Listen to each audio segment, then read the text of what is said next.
Good evening, teacher. Now I would like present my poster. This is my poster, The Wuthering Heights by Emily Bronte. The novel Wuthering Heights by Emily Bronte, published in 1947, stands as a timeless classic set against the haunting backdrop of the Yorkshire moor. The narrative unfolds through the eyes of the Mr. Lockwood, who become entangled in the tragic history of the Anxious and Lennon families.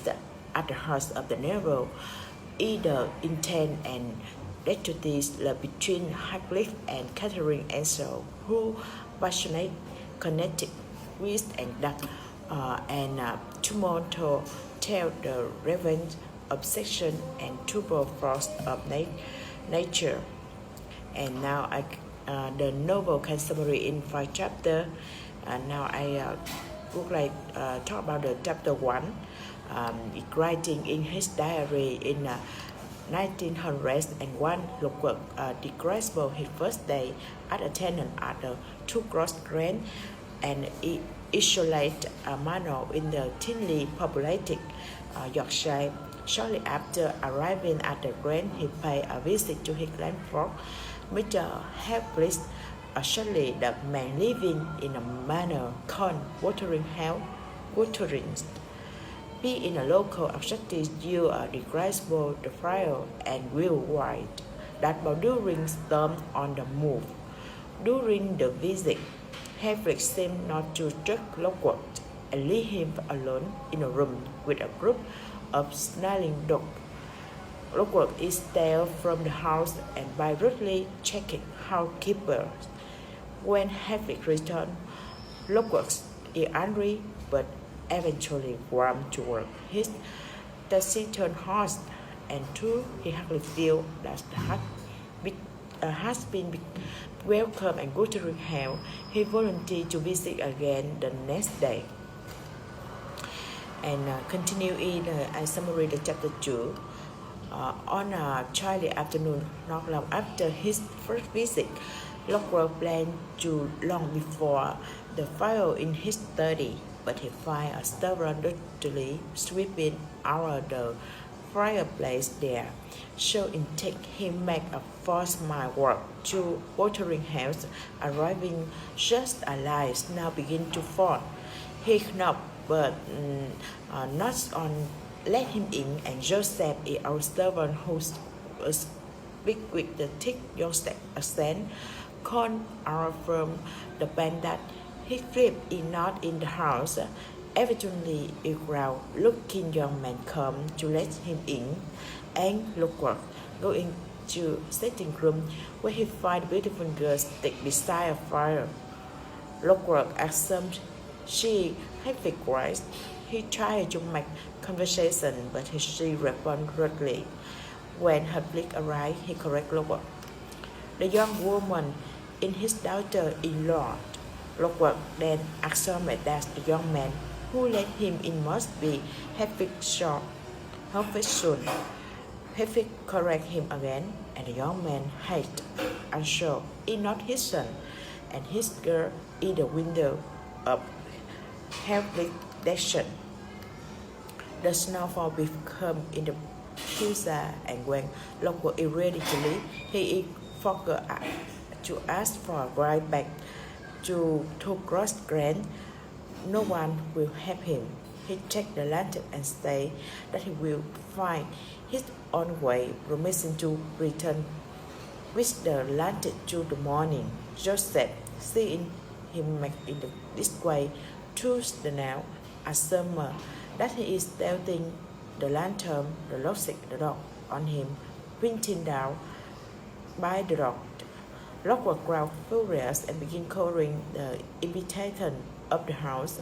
His angry brain wandered no place, and he forced to stay at Wuthering Heights. The housekeeper Julia led him to bed. And now in the chapter 3, Julia leaves Lockwood to an out-the-way room, which he has forbidden all visitors. He noticed that someone had drastic walked into the bank on the left by the bed. Three names are inscribed there respectively: Catherine Anshaw, Catherine Litton, and Catherine Heplich. You also find the diary written approximately 25 years early. Apparently, the diary belongs to Catherine Earnshaw and Lockhart. Read the entry described that Wuthering House shortly after his father died, during which her cruel older brother Hilda's forced her and Havlis to induce Joseph Thaddeus Simon. Catherine and Havlis seem to have been very close, and Hewlett seemed to have had Havlik. The diary even describes Havlik telling his wife Frank to pull the boy's hair. Lockwood fell asleep and entered into the pair of night matter. He woke from the second wind and called from a first bench, began tapping on his window. Still half asleep, he attempted to break up the panes by throwing his hand to the window glass, but instead of a blank, he fired a ghostly hand which seized his own, and a voice sobbing the name Catherine Litton demanded to let in.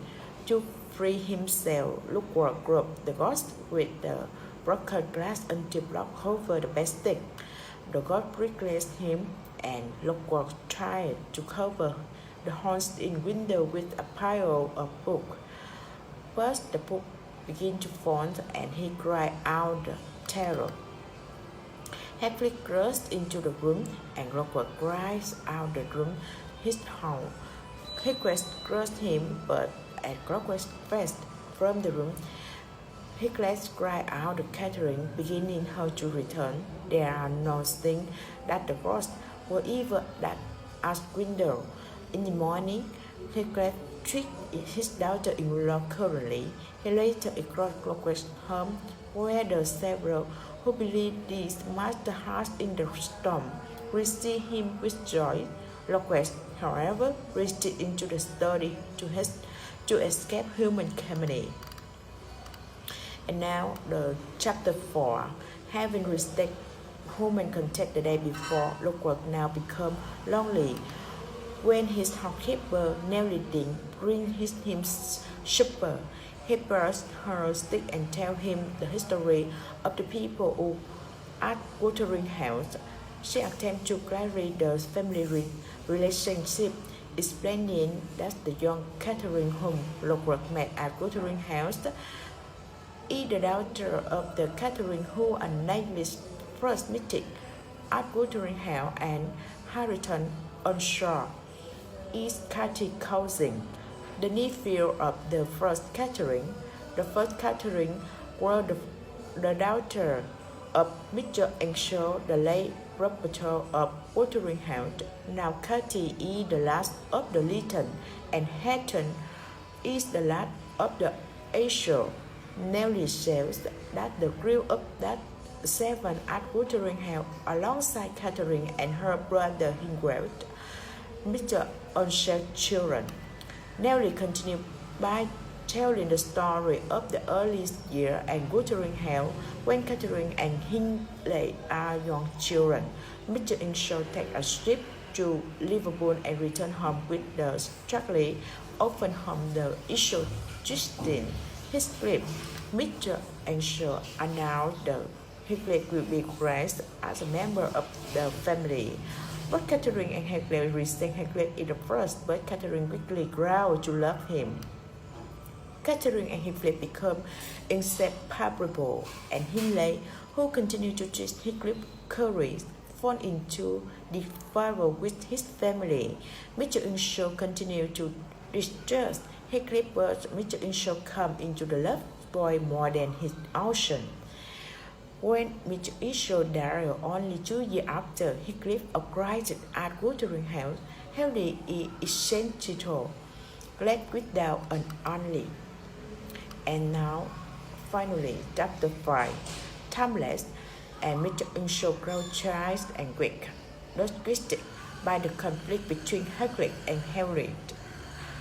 He sent Henry away to collect Joseph critical critics believe appeal to Mr. Inshaw as he near the end of his life, and several aspects more and more stray over his master. Soon, however, Mr. Inshaw dies, and it is now Catherine and Heathcliff who turn to religion for comfort. They discuss the idea of heaven while awaiting the return of Hamlet, who will now be master of the Wuthering Heights.